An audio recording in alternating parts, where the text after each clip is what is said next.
Vision news में आपका स्वागत है। मैं हूं आपके साथ वीना। बिलासपुर में सर्पदंश मुआवजा घोटाले के मामले में अब नया मोड़ सामने आ गया है।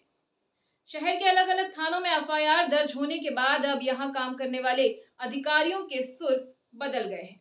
क्यों? देखिए हमारे इस पूरी खबर में।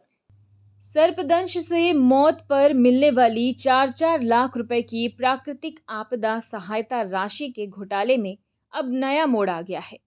17 करोड़ रुपए के इस बड़े घोटाले की जांच जैसे जैसे आगे बढ़ रही है, वैसे वैसे नए सवाल खड़े हो रहे हैं। जिन राजस्व न्यायालय के आदेशों पर सालों तक सरकारी खजाने से करोड़ों रुपए का भुगतान होता रहा, अब उन्हीं आदेशों की सील और हस्ताक्षर को फर्जी बताया जा रहा है। मामले में थानों के अंदर एफआईआर दर्ज होने के बाद अधिकारियों के सुर अचानक ही बदल गए हैं। तहसीलदार ने आईजी और एसएसपी को एक संशोधित ज्ञापन भेजा है, जिसमें खुद को विधिक संरक्षण देते हुए सारा दोष न्यायालय के साथ छल करने वाले जालसाजों पर मढ़ा गया है। ऐसे में ये सवाल उठने लगा है कि क्या ये सब खुद को बचाने की कोई कवायद है?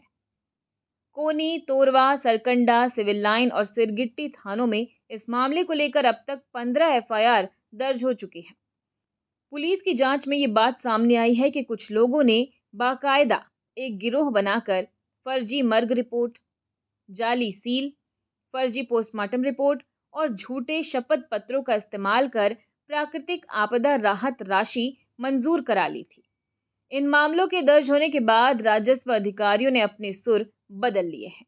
तहसीलदार ने पुलिस अधिकारियों को पत्र लिखकर आग्रह किया है कि न्यायालय के साथ कूट रचना करने वाले आरोपियों पर भारतीय न्याय संहिता बीएनएस की धारा 227 से 231 सहित अन्य उपयुक्त धाराओं के तहत कार्रवाई की जाए।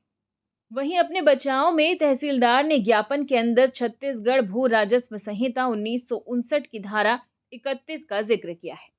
उनका कहना है कि तहसीलदार और नायब तहसीलदार राजस्व न्यायालय के रूप में कार्य करते हैं।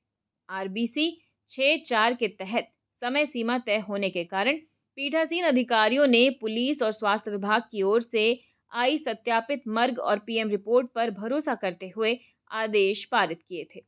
ज्ञापन में न्यायाधीश संरक्षण अधिनियम 1985 और उच्चतम न्यायालय के विभिन्न फैसलों का हवाला देते हुए कहा गया है कि न्यायिक दायित्व के तहत पारित आदेशों के लिए पीठासीन अधिकारियों पर आधिकारिक कार्रवाई नहीं की जा सकती।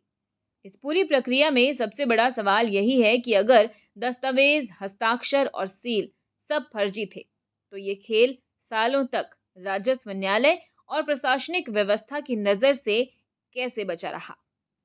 सहायता राशि जारी करने से पहले पटवारी, आरआई और तहसीलदार के स्तर पर जांच होती है। क्या 17 करोड़ रुपए जैसी बड़ी राशि बिना किसी जमीनी हकीकत जाने बांट दी गई? जिन आदेशों के आधार पर वर्षों तक सरकारी पैसा निकला, क्या उसमें सिस्टम के भीतर बैठे किसी भी व्यक्ति की कोई भूमिका नहीं थी? अब तक पुलिस थानों में मामला दर्ज होना शुरू नहीं हुआ, जब तक पुलिस थानों में मामला दर्ज होना शुरू नहीं हुआ, तब तक राजस्व विभाग ने खुद अपनी जाली सील और फर्जी आदेशों की पहचान क्यों नहीं की? अब तहसीलदार ने पुलिस से जांच का फोकस वास्तविक कूट रचना करने वाले आरोपियों पर केंद्रित करने को कहा है। पुलिस की जांच आगे किस दिशा में जाती है और क्या इस फर्जीवाड़े में सिर्फ बाहरी लोगों पर ही गाज गिरेगी, ये तो आने वाला वक्त ही बताएगा। फिलहाल इस मामले में एसआईटी और ईओडब्ल्यू से जांच करवाने की मांग अब तेज हो चुकी है। और इसी के साथ फिलहाल खबरों में इतना ही। अपडेटेड रहने के लिए हमारे चैनल को सब्सक्राइब कर लीजिए। नई खबरों के नोटिफिकेशन के लिए बेल आइकन जरूर दबाइए। नमस्कार।